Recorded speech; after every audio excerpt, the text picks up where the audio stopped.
Islam Makhachev's manager, Ali Abdelaziz, just dropped some bombshells on Kamaru Usman's podcast, Pound for Pound, and let me tell you, it's got people buzzing across the MMA world. First off, Ali confirmed it.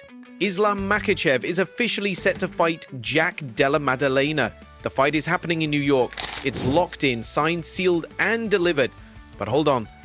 That's just the beginning. Things are about to get a whole lot more interesting. Ali went on to say something huge. After the Islam vs. Jack fight, Kamaru Usman is getting the next title shot. Yes, you read that right. Usman, the former welterweight king, has been told by the UFC that he's next in line. But there's a catch. He has to wait. And that's where things get complicated, because now Usman has a big decision to make. Does he sit back and wait patiently for his turn? Or does he roll the dice, take a fight in the meantime, and risk everything? It's a gamble. And let's not forget, there's someone else in a similar situation, Shavkat Rakhmonov.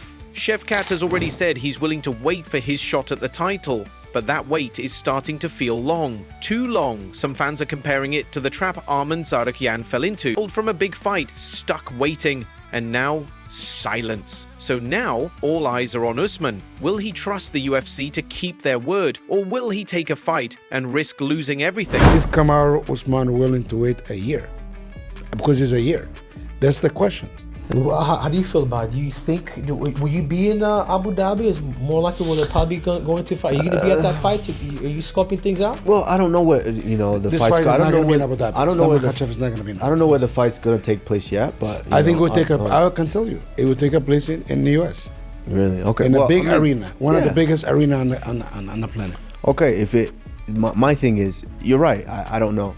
It's I get home and I start training next week, and it's like, I'm kind of bored. I need to do something.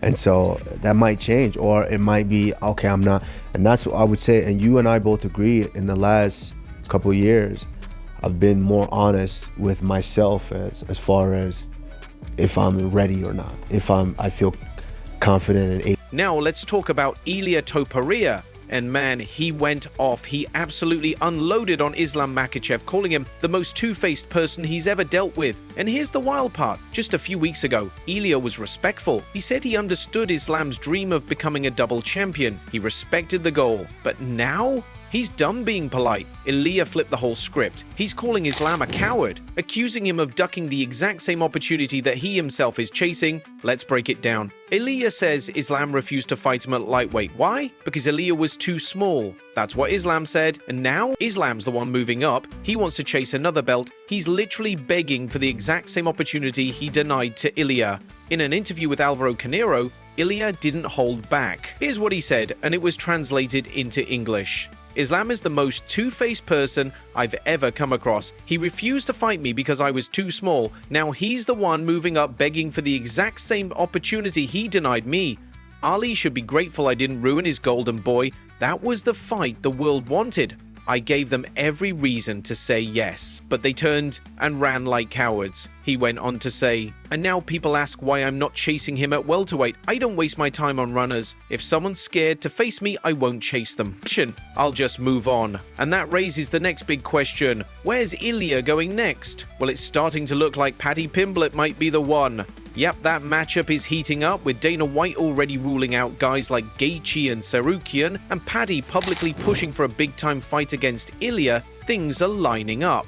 Now, of course, UFC might decide to do a title eliminator. Maybe Paddy fights someone like Gaethje or Tsarukyan first, but honestly, knowing how this sport works, don't be surprised if they go straight to Ilia, force Paddy. It's a big fight, two big names, loud personalities, huge fan bases. UFC loves this kind of energy. Now on to one of the most shocking parts of this whole story. Islam Makhachev just turned down a $199 million 0 cents offer. Yeah, you read that right, $199 million. From none other than Apple CEO Tim Cook. And get this, Tim Cook isn't just a major tech giant. He's also an outspoken and proud advocate for LGBTQ+ rights. He's openly gay and has used his platform to promote equality and inclusion, not just in tech, but globally.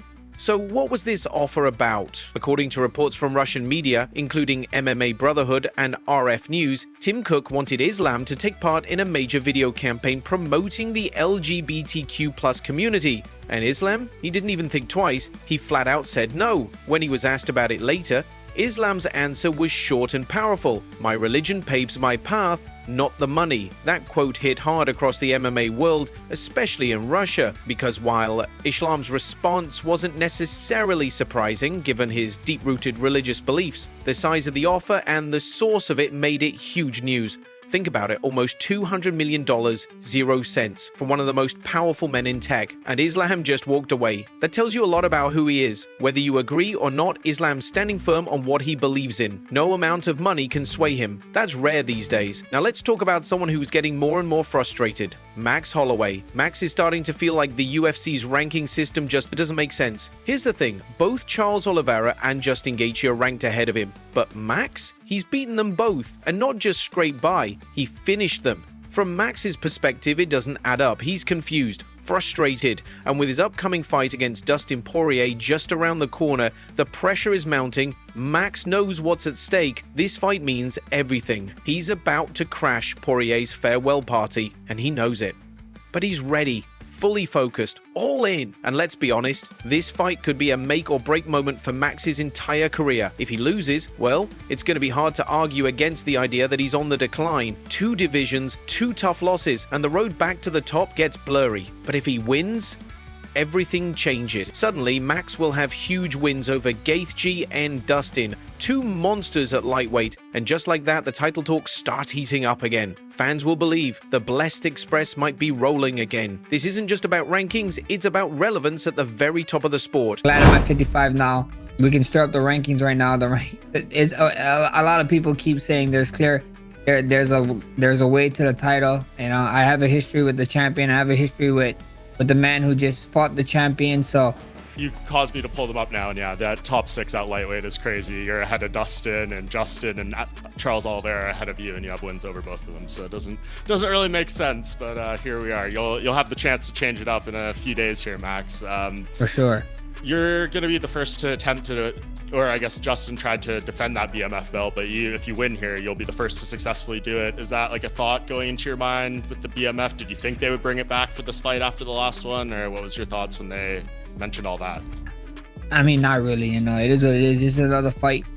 I'm fucking 1-3 in 1 trilogy. I'm not trying to be 1-3 in 2 trilogies. So that's the main thing going through my mind, you know, right now. And speaking of Charles Oliveira, the man has finally spoken after getting knocked out cold by Ilia Topuria at UFC 317. And what he said, honestly, it was kind of shocking. For the first time ever, Charles admitted that someone hit harder than him. That someone finally hit him so hard, he didn't even know what happened. Think about all the names Charles has faced: Dustin Poirier, Gaethje, Max, Jeremy Stevens. He's always said he hits harder than all of them. But this time, he changed his tune. He's the one who hit me the hardest. There's no denying it. I've never been knocked out before. I've been knocked down by punches, but this time I got knocked out. It was something new for me. I didn't know what had happened.